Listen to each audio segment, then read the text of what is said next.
d'énergie, difficile de chauffer les vieux logements mal isolés, même si depuis 2013, le ministère de l'Environnement a mis en place un programme d'aide, le pacte énergie-solidarité. Trop peu connu, il permet pourtant de financer les travaux d'isolation et surtout de diviser la facture d'électricité par deux. Un exemple avec Laurent Delsol et Olivier Cresta. Cette maison est mal isolée. Une équipe de spécialistes vient poser de la laine de verre dans les combles. 21 mètres carrés. Tarif habituel de la prestation, 1 500 €. Mais pour la propriétaire, c'est 1 €. Grâce au pacte énergie-solidarité. Même pas 24 heures après avoir rempli le document en ligne, j'ai eu la réponse. Ça prend 5 minutes.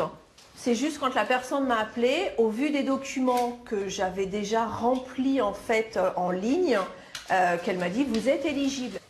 Car ce programme est réservé aux personnes aux revenus modestes.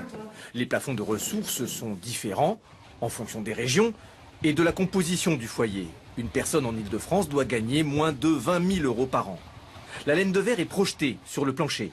Cette technique restreint donc la mesure au comble perdu, uniquement. En 15 minutes, l'opération est terminée.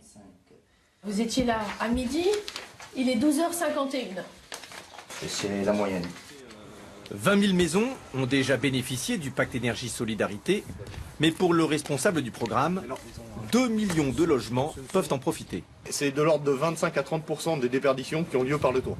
Donc on commence par l'isolation du toit et après on peut se poser la question des fenêtres, des murs, du sol.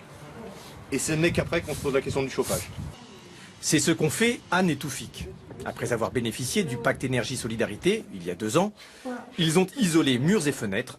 Ça leur a permis de réaliser des économies supplémentaires. Regarde, l'année dernière, on en a eu pour 1 614 €. Oui. Et cette année, on a divisé par 2 le prix de la facture de 50%, gaz. Oui. Ouais. Ce programme d'économie d'énergie est également ouvert aux locataires.